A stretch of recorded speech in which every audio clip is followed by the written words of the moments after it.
Okay, good evening, everyone. I'd Yeah. like Good to evening. welcome you to our fifth episode of my NLP Journey.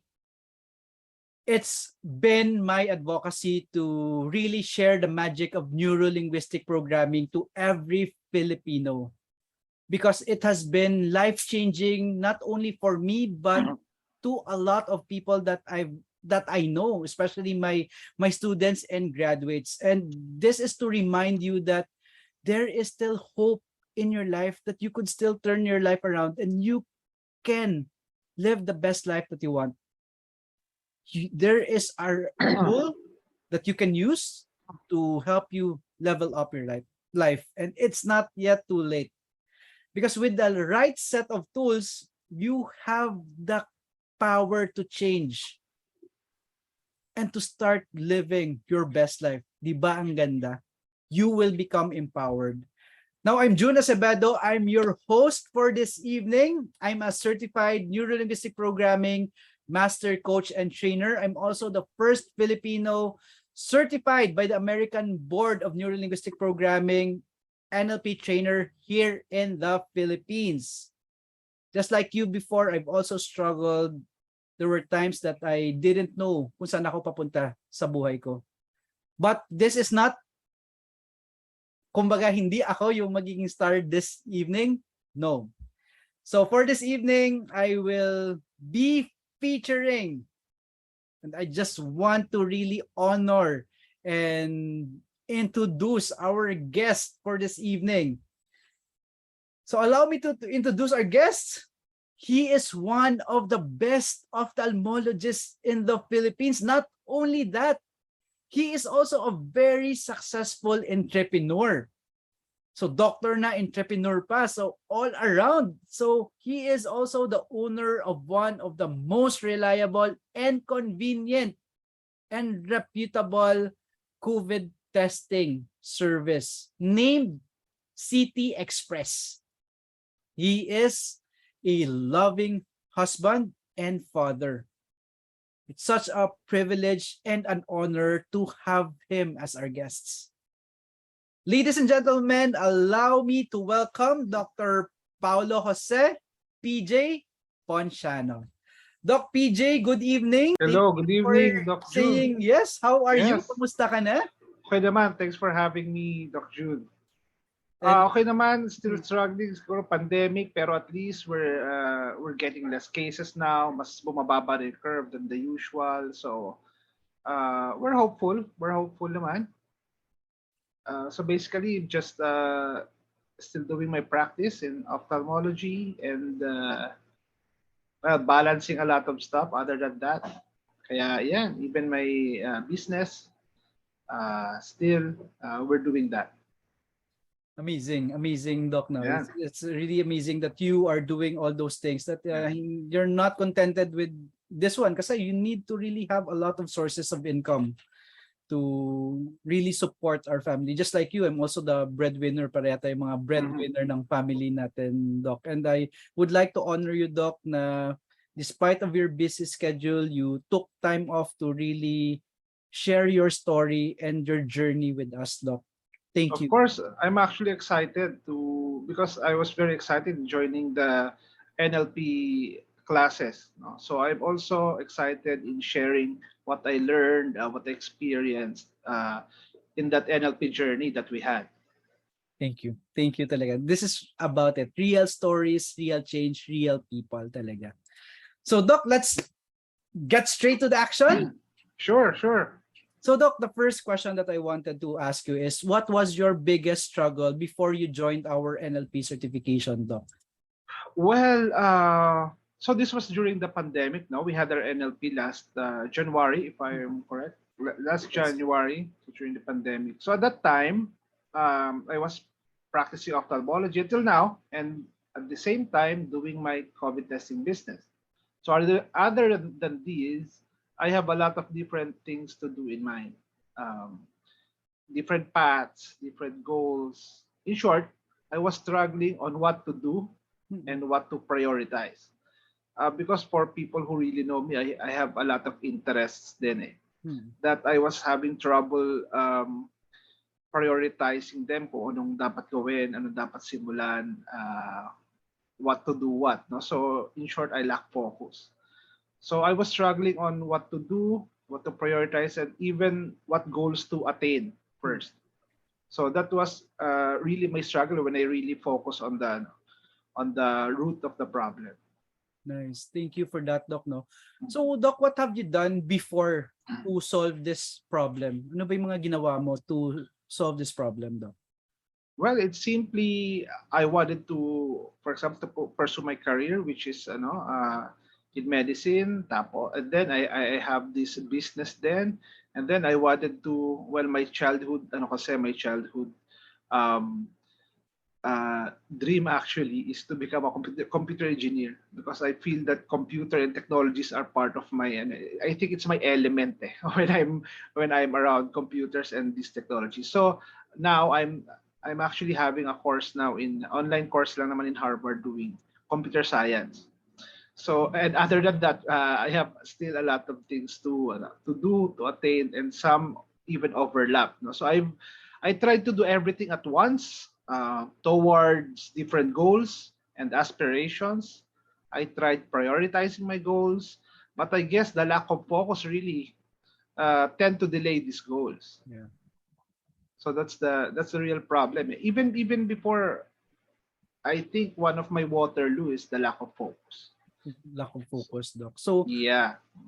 kumbaga, Doc, all the things that you did before, hindi talaga nag-work. Hindi. I just have to do this and do that, and then after a while yung isang bagay naman gagawin ko, and then the other one, and then it's actually kind of exhausting then. But then I didn't see honestly any progress. Still I'm in the same state as I was. Thank you, Doc. Thank you for that. So, Doc, what made you what made you consider enrolling in our NLP certification, Doc? Well, for me, I think I'm a little different from the others, because I started hearing about NLP way back in college. No? So when I was in pre-med, I chanced upon a book, and it just mentioned a guy named Ross Jeffries. So this Ross Jeffries apparently was using NLP for different purposes. So whether for good or for bad, because NLP, it's a skill, di ba? I mean, it's up to you how you use it, no, or what your motives are. But anyway, he was very effective in using this, that I perceived NLP as some sort of a superpower. No, so that was my, even before in college, when I hear about NLP, it's like a mind superpower thing. No? So I downloaded some basic PDFs sa internet at that time, but I just read a few of them, just scratching the surface, if you will. So all those years, I've been planning to join some seminars or lectures about it. But since I've been swamped studying pre-med, then medical school, and then residency training, so all of these I never did had the chance, and it wasn't a priority anyway. So enrolling in our NLP certification, so you, Doc, practically taught NLP in a therapeutic way, which I haven't seen being used before.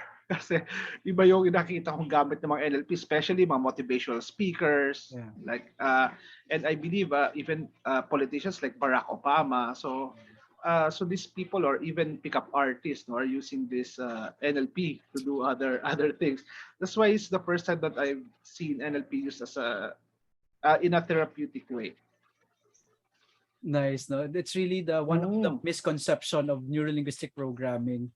They would always think of it as something external that they could that they use for outside, but in reality, it's something that we can also help heal ourselves. Heal ourselves, Doc. So what can you say about your journey during that NLP certification? So it's actually much different than I thought it was. So I enrolled finally, no, I just going back. I enrolled finally, not knowing that it will have something to do with my struggles pala, or goals, or habits. So I didn't think of it that way. So, but I'm glad I learned about NLP the way you and the other coaches practice it. So when I decided, about the certification now, so when I decided to take part in this, I was excited that finally I get to learn NLP that I've been hearing about since when I was in college. So when the syllabus was delivered to our house, so I read it for preparation because I wanted to be prepared.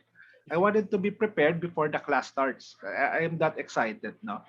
But when I started reading and the further and further I read, I felt like I was getting lost in a maze. So it wasn't a walk in the park as I thought it would be. Wala. So I thought it was that easy din na pag-aralan. Kasi as I've told you, I've read some PDFs then, but all of these are just scratching the surface lang. It's just a tip of the iceberg compared to what really is when I'm already there in the NLP class. No, so I had a spark of doubt on how I can fathom the knowledge, the concepts, the theories of NLP. But thankfully, with such good sensei as you, Coach Jun, I managed to comprehend little by little the theories and applications of NLP. Of course, with the help of other guest instructors, Yeah. and the way you guys facilitate the class and lessons, and the way you teach us how to practice with each other. And to have this really hands-on applications on NLP because it's different. It's different. It's at first nga it was awkward. I mean, if you've noticed, no, it was Mm. awkward for me and my classmates to be doing this amongst ourselves. Yeah. But after a while, we get to be comfortable with it now. So still, it is not easy, but grateful for your patience, of course, and for continually holding our hands throughout the process. So now I'm proud to be an NLP practitioner and certified by American Board of NLP.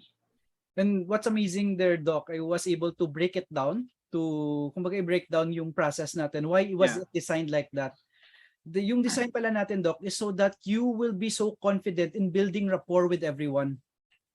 If you've Okay. noticed that Yeah, yeah. every activity, iba yung partner nyo, Yeah, makes sense. Makes sense. Yeah. Oh. na when you go out to the real world, you already know how to build rapport with anyone. Yun yung sabi ko, ganito pala. Bakit? Ako mismo, as a trainer, sabi ko, this is Yeah. why they designed it like this so that as a student, kasi parang after you go out to the real world, parang ang dali-dali na lang makipag-usap sa ibang Yeah, tao. yeah. Yung, Yung pala yung purpose is just so basic, ano? yeah, Pero we exactly. haven't, hindi ko pa nakita yun noon. Pero yeah, since you mentioned it, Yeah, it makes because sense. also with how you shared it, that at first it was really awkward, di ba? You were awkward in dealing with other people. After a while, naging, uy, pag ano, alam mo na yung gagawin. It was so easy for you to work with other people, no matter ano pa yung background nila. Yeah, yeah, okay. Minsan, so some of my classmates, I thought na parang medyo stricto or minsan medyo iba-iba yung ugali. So tinatansya mo. Pero after a while, I mean, sobrang comfortable na ako with them. I mean, kahit sino pa, especially my batch, no? Gusto ko yung mga batchmates ko kasi kahit sino yung mga kausap mo, sobrang comfortable. Tapos, parang ang dating, matagal na kayo magkakilala. Yeah, exactly. Because Parang ganun. So, I felt that way as time went by. si Sir Francisco, di ba? At home. Yeah, Sir Francisco. I remember. Even si Tita Sonia. Tita Sonia, yeah. She really got so much value from it, di ba? At 80 plus years old.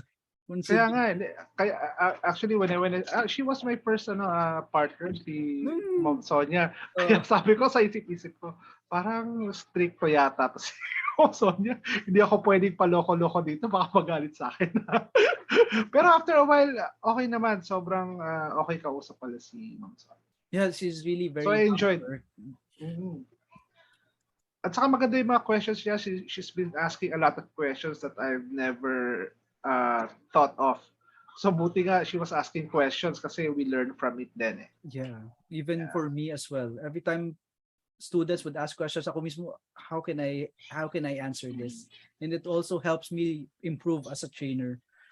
Doc, during those 3 weeks journey that we had together, what was your biggest takeaway, biggest insight that kumbaga biggest learning from the 3 weeks, Doc? So generally speaking, kasi marami yun no? So let me just pan out to be more general.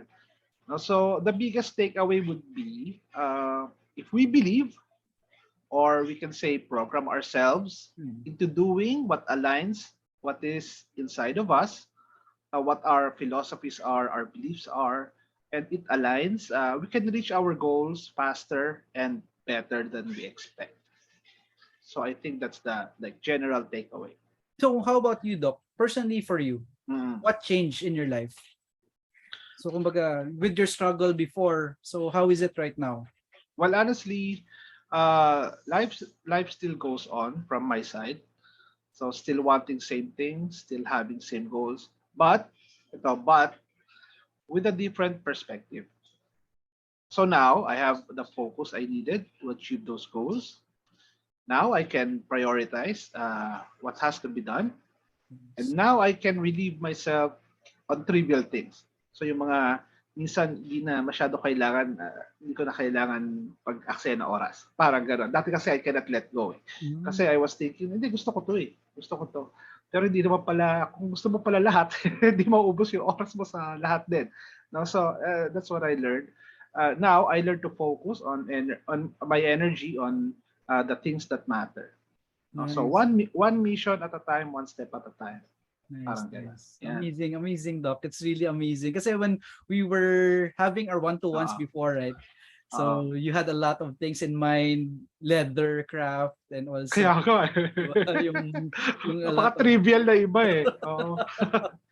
and yeah, it's really great that you were able right now to focus on what you want talaga, Doc, and to Mm. still prioritize on what's important. And after the long run, once okay na lahat, then you could have those trivial things back And talaga. actually, Doc Jun, by the way, no? So I didn't have this before. So medyo para magulo utak ko. No? So I was confused. Not really a mess, but I didn't know what to do. Uh, but I achieved this certain kind of clarity. Mhm. I think I mentioned it to you before, yung parang medyo naging clear on what I Yeah. have to do, what I have to, yung mga ganon, yung ano ba kailan ko i-prioritize.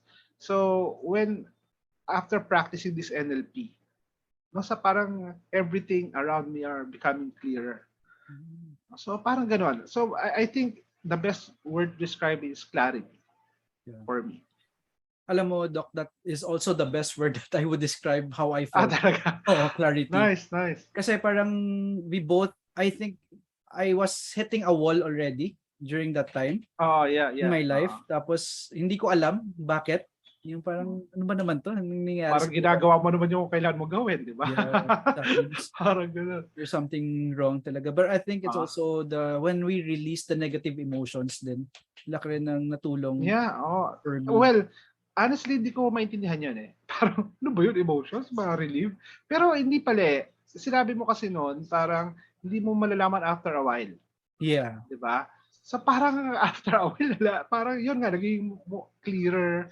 Na parang, I mean, there's no material thing na sabihin mo, na-release yung emotions. I mean, you cannot see a tangible thing on what's happening there, di ba? So you just have to like follow the process. You believe in the system lang. So I just that's what I did. So I guess it's going my way pretty well. What's happening there, Doc? Kasi once you release all your negative emotions like anger, sadness, fear, hurt, and guilt, Mm. nata-transfer siya sa positive emotions. So Mm-hmm. lahat ng energy Okay. na yun, Mm. paglabas, nagagamit mo siya for positive emotions. Kaya nagka-clarity ka, mas Mm. nahihit mo yung goals mo ng mas mabilis. Kasi wala nang something holding you back. Mm.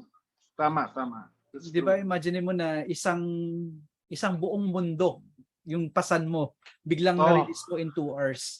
oo nga eh. Parang laking parang nail na natanggal. Ano? Yeah. And you could already control all those negative emotions after that you experience it. Yung mga anger, 'di ba? From this big to that Mm. na lang. So Yeah, it's yeah, yeah. easier to handle, Doc. So such an amazing journey, Doc. Especially clarity. You haven't mentioned that to me.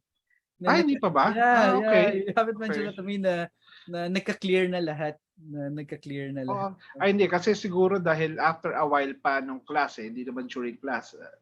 That's After pa. also the reason, Doc, why I invite you usually 3 to 6 months to guest here. Kasi by Okay. that time, it would 2 months talaga, 2 to 3 months, yan na yung transition. Yung parang, uy, iba na ako mag-isip. Iba na rin ako, how I react to my family, iba na. Kaya nga yung perspective nga perspective nag-iba. Parang same pa rin naman yung buhay kaya pero para may ibang perspective na na I think shifted, no? For the better. Yeah. So how is your life different now, Doc? After the certification? I think it's already 6 months from now, right? Yeah, 6 months from now. So okay naman because yun nga some of the things hindi ko na masyadong pinapansin kasi nga parang masyadong yung energy masyadong dispersed if I have to cater to the things I wanted, no? So I just limit it to a few things na lang, and then so this time I know what I have to do.